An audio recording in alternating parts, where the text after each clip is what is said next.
আর এই 3 নম্বর গেট দিয়ে এখন মাননীয়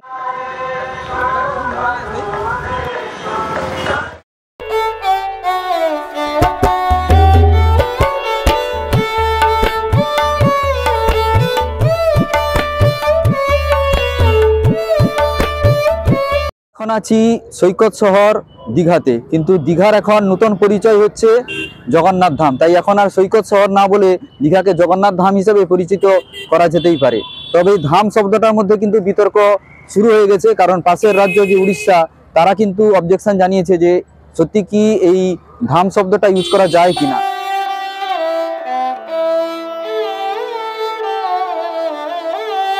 আজকের ভিডিওতে থাকছে দীঘার জগন্নাথ মন্দিরের সম্পর্কে খুঁটিনাটি তথ্য এবং দীঘার জগন্নাথ মন্দির কিভাবে দেখবেন, কি কি দেখার আছে তার সম্পর্কে সবকিছু ডিটেলসে আমি আজকের ভিডিওতে দেখাচ্ছি। সো ভিডিওটা স্কিপ না করে অবশ্যই পুরোটা দেখতে থাকুন।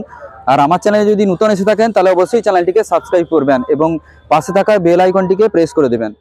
দীঘাকে কি জগন্নাথ ধাম বলা যায়, এই নিয়ে আপনার মতামত অবশ্যই কমেন্ট বক্সে জানাবেন। যদি আপনার মত ইয়েস হয় তাহলে তার কারণ অবশ্যই দেখিয়ে আপনি জানাবেন, এবং যদি কারণ নো হয় তাহলে সেটাও কিন্তু আপনি জানাবেন।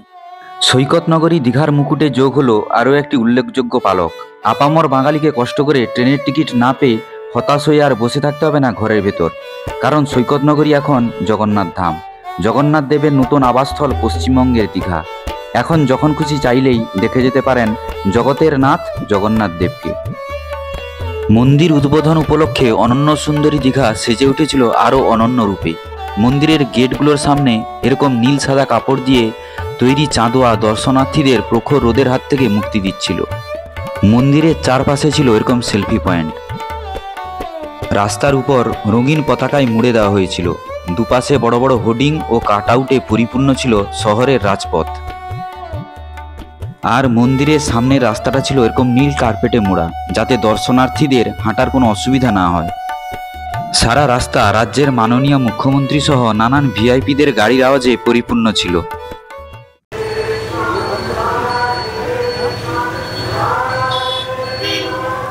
3 নম্বর গেট, আর এই 3 নম্বর গেট দিয়ে এখন মাননীয় মুখ্যমন্ত্রী আসবেন আর উদ্বোধন করবেন এক্ষুনি। এটি হচ্ছে মন্দিরের মূল প্রবেশদ্বার। এটি আজ ভিআইপি গেটে পরিণত হয়েছে। এটি গেট নাম্বার 3। মন্দিরে প্রবেশ করার জন্য মোট 8টি গেট রয়েছে।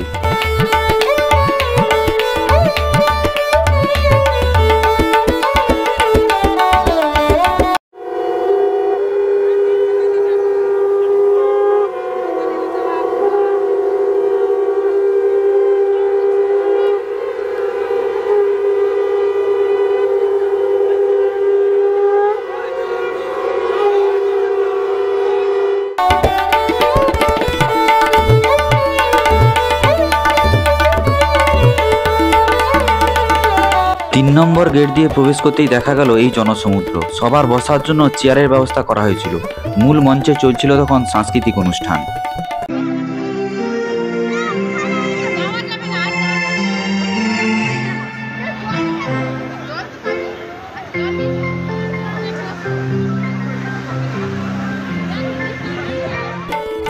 জনগণের ভেতর উন্মাদনা ছিল দেখার মতো। কেউ কৃষ্ণ সেজেছিলেন তো কেউ সেজেছিলেন জগন্নাথ। অবিকল পুরীর মন্দিরের আদলে তৈরি এই বিশাল মন্দির কলিঙ্গ রীতিতে কারুকার্য করা। এই মন্দিরের উচ্চতা 213 ফিট। রাজস্থানের বাঁশি পর্বত থেকে নিয়ে আসা বেলে পাথর দিয়ে তৈরি হয়েছে এই মন্দির। 2019-এর 20 আগস্ট এই মন্দিরের নির্মাণ কার্য শুরু হয়। মন্দিরের মূল দ্বার দিয়ে ঢুকলে পাওয়া যাবে 12টি দীপস্তম্ভ। এই দীপস্তম্ভ পেরোলেই পাবেন 34 ফুট উঁচু অরুণ স্তম্ভ। অরুণ স্তম্ভের পাশেই সিংহদুয়ার, যার দুপাশে 2টি সিংহ রয়েছে। ভোজমণ্ডপ, নাট মন্দির, জগমোহন এবং গর্ভগৃহ, এই 4টি মণ্ডপে বিভক্ত মূল মন্দির, যার 4টি চূড়া দেখা যাচ্ছে। সিংহদুয়ার দিয়ে প্রবেশ করলেই পাবেন এই 4টি মণ্ডপ।